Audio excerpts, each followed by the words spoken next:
Bezpečie žien a detí by malo byť prioritou pre všetky inštitúcie, ktoré sa zapájajú do riešenia situácie násilia. A na to, aby mohli inštitúcie účinne pomôcť žene a jej deťom, tak potrebujú poznať vlastne nebezpečenstvo, ktoré žene hrozí. A na to vám v tomto videu povieme vlastne 5 kategórií rizikových faktorov, ktoré súvisia so správaním násilného partnera alebo manžela. A sú to rizikové kategórie, ktoré zišli z skúmania reálnych prípadov a z skúmania akože situácií, kedy došlo k vraždám žien. Prvé rizikové faktory súvisia s históriou násilia. A tam spadá teda násilné správanie v minulosti. Je to najčastejší rizikový faktor, preto je dôležité vedieť, že ak to žena vie, že či sa muž, ktorý sa k nej správa násilne, správal aj v minulosti násilne k svojim bývalým partnerkám, manželkám. A taktiež je dôležité sa pýtať na to, že či sa správa násilne aj k iným členom a členkám domácnosti, pretože násilie sa častokrát rozšíri aj na nich. A to je pre nás dôležitá informácia, pretože tým pádom sú v ohrození aj iné osoby. A v súvislosti s deťmi potom treba zohľadňovať aj bezpečie detí. A druhým rizikovým faktorom je všeobecné násilné správanie. A to znamená, že násilný muž sa správa násilne nie len k svojej manželke, partnerke a za zavretými dverami, ale správa sa násilne všeobecne k cudzím ľuďom vonku, ku kolegom, k blízkym, známym. A tým pádom to je pre nás informácia, že ani iní ľudia ho nezastavujú a teda žena môže byť viac v ohrození. A tretím rizikovým faktorom v tejto kategórii je vlastne porušovanie ochranných príkazov. To znamená príkazy súvisiace napríklad so zákazom priblíženia, zákazom vstupu do domu, a prípadne rôzne súdne rozhodnutia, ktoré sú vydané v súvislosti s úpravou práva a povinnosti voči deťom. A ak máme informáciu, že násilný muž porušuje tieto ochranné príkazy, tak je to pre nás dôležitá informácia práve kvôli tomu, že ani súdne rozhodnutia ho teda nezastavujú. A teda môže to byť väčšie ohrozenie pre ženu, aj keď má vydaný takýto ochranný príkaz. Druhou kategóriou rizikových faktorov sú rizikové faktory súvisiace s formami a vzorcami násilia. A ako prvý rizikový faktor je stupňovanie frekvencie a stupňovanie závažnosti násilia. Je to jeden z veľmi vážnych rizikových faktorov na to, že ak dochádza k stupňovaniu a teda sa deje násilie častejšie a tie dopady a dôsledky, prípadne zranenia sú vážnejšie, tak tým pádom môže dôjsť k vážnej újme na zdravie alebo zabitiu. A preto je pre nás veľmi dôležité vedieť, ako často sa násilie deje, aké časté to bolo pred rokom, ako často sa deje teraz. A to nie len fyzické násilie, ale aj zastrašovanie, vyhrážanie sa a iné formy násilia, závažné. A taktiež, aké najzávažnejšie zranenie žena zažila za posledné obdobie, za posledný rok. Druhý rizikový faktor v tejto kategórii je použitie zbraní alebo vyhrážanie sa použitím zbrane. Je to závažný rizikový faktor a kvôli tomu, že môže dojsť k smrteľnému ubliženiu. Je dôležité v tomto myslieť nielen na strelné zbrane, ale aj na iné predmety, ktoré môžu byť súčasťou domácnosti, či už nože alebo iné ostré alebo ťažké predmety, ktoré muž môže využívať pri fyzických útokoch. Taktiež je dobre pýtať sa na povolanie alebo koníčky muža, ktoré napríklad súvisia s tým, že sú naučení používať zbrane. Ide o profesie ako polícia, prípadne hobby ako poľovník. A tiež niekedy muži využívajú ako zbraň napríklad domácich miláčikov, a to napríklad psov na zastrašovanie žien a detí. A ďalší rizikový faktor je kontrola a izolácia.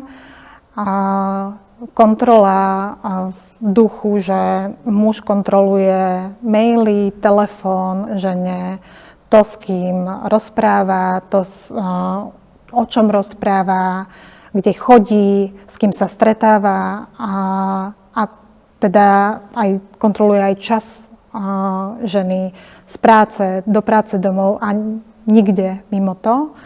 Izolácia znamená, že muži izolujú ženu od rodiny, blízkych a priateľov a robia to rôznymi formami, od výslovného zákazu, že sa nesmie stretávať s nimi, cez rôzne formy odčierňovania, že ohovárajú ma a nechcem, aby si tam chodila, nemajú na teba dobrý vplyv a tak. A cieľom toho je, aby žena nemala jedna vec priestor pod touto kontrolou na to, aby robila nejaké veci, ktoré má rada, prípadne uvažovala o nejakých krokoch. A taktiež cieľom izolácie je, aby nemala akúkoľvek možnú podporu v prípade, že sa rozhodne situáciu riešiť.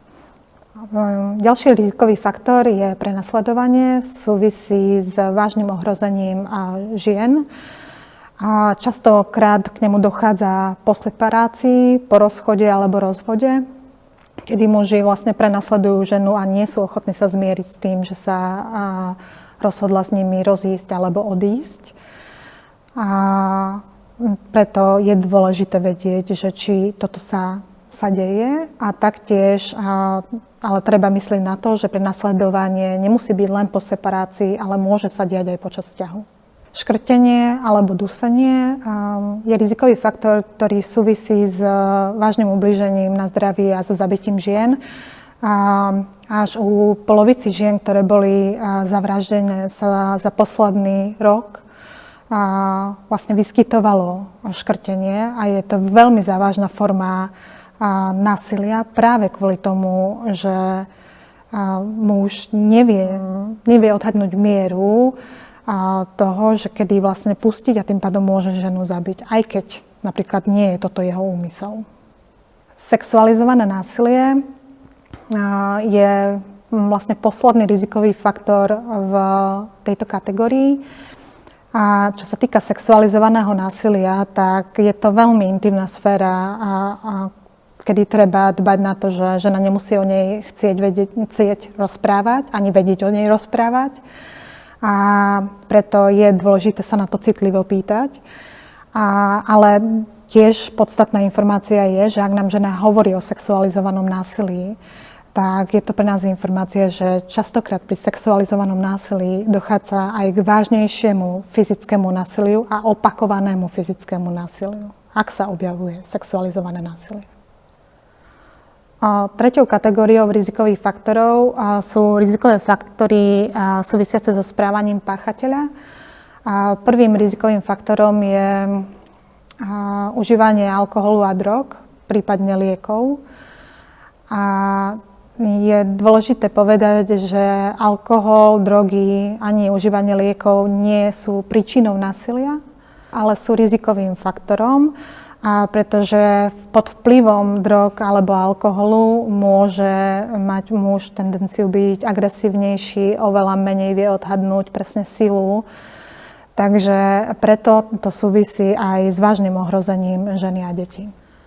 Majetníckosť a extrémna žiarlivosť. Ak je prítomný tento rizikový faktor, tak je to aj veľmi závažný faktor práve pre ohrozenie ženy a jej vážne ubliženie alebo zabitie, pretože majetníckosť treba vnímať v duchu úplného vlastnenia, že keď ju nebude mať on, nebude ju mať nikto iný. A často sa pýtame aj ženy, že či si myslí, že je schopný v tom aj konať. Rizikové faktory súvisiace s duševným zdravím, s pokusmi o samovraždu alebo vyhrážaním sa samovraždou sú veľmi závažné rizikové faktory, ktoré súvisia teda a môžu dospieť k vraždám žien. Až v 32%, kedy došlo k vražde žien, došlo zároveň aj k samovražde, prípadne k pokusu o samovraždu. A preto je veľmi dôležité brať tieto vyhrážky vážne. Posledným rizikovým faktorom v tejto kategórii je ekonomický tlak. Muži častokrát v prípadoch násilia využívajú teda aj ekonomickú kontrolu a majú častokrát aj väčšiu ekonomickú prevahu. A teda nejaká strata zamestnania alebo oveľa nižší príjem ako má žena môže znamenať ohrozenie pre ženu. Ďalšou kategóriou je to, ako vníma nebezpečenstvo samotná žena, či už nebezpečenstvo hroziace jej alebo jej blízkym. A je to veľmi dôležité vedieť, pretože žena najlepšie ako pozná svojho násilného partnera alebo manžela a teda vie veľmi dobre odhadnúť, aké rizika jej násilného správania plynú.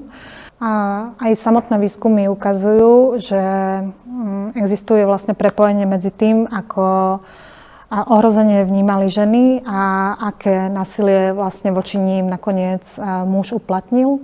Preto je pre nás veľmi dôležité, aby sme vedeli, čoho žena sa bojí, aké obavy má, či sa bojí o svoj život a teda brali jej obavy vážne.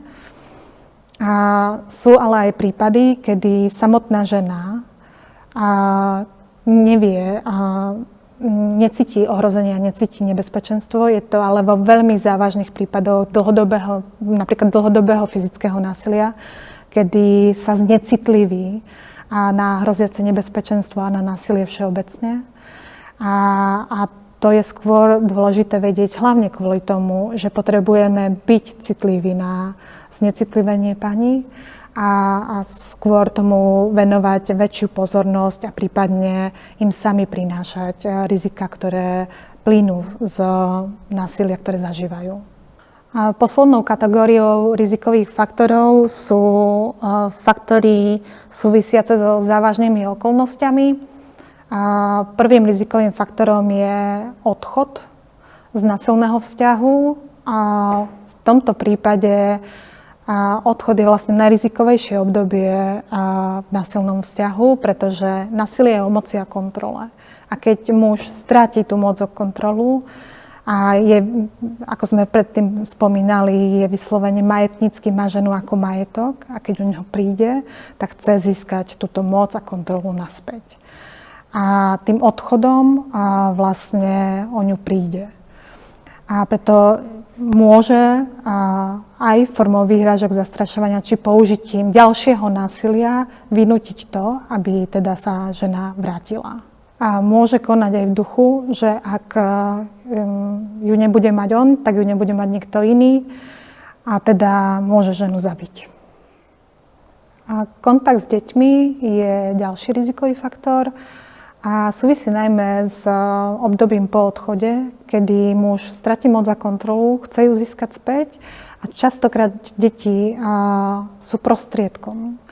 To znamená, že práve v kontakte s deťmi môže pokračovať v násilnom správaní, či už voči deťom, alebo aj voči žene pri preberaní a odovzdávaní napríklad na styk, alebo niekedy sú ženy aj účastné styku. A ďalším rizikovým faktorom sú nevlastné deti a prítomnosť nevlastných detí v domácnosti. A je to veľmi vážne riziko, jedna vec pre ženu, ale aj pre to dieťa samotné. A pretože väčšinou, keď je prítomné nevlastné dieťa, tak voči nemu smeruje veľmi vážne násilie, častokrát fyzické násilie. Posledným rizikovým faktorom je násilie počas tehotenstva. Až v 30% prípadov násilia dochádza k násiliu počas tehotenstva alebo po narodení prvého dieťaťa. A je to veľmi závažný rizikový faktor práve kvôli tomu, že môže dôjsť k vážnemu ubliženiu na zdraví alebo zabitiu ženy. Žena je v tom čase oveľa viac zraniteľnejšia, samozrejme je tam potom zraniteľné aj to dieťa. Takže prešli sme s vami všetky rizikové faktory, ktoré nám pomáhajú vlastne odhadnúť mieru ohrozenia, ktoré ženám a deťom hrozia. A je podstatné, aby sme nedali žene len tak vyplniť dotazník, aby sme si nešli len poodškrtávať jednotlivé rizikové faktory, ale je dôležité pritom so ženou ostať, dopýtavať sa jej a myslieť na to, že každý prípad je špecifický a že je nutné zaujímať sa o individuálnu situáciu ženy.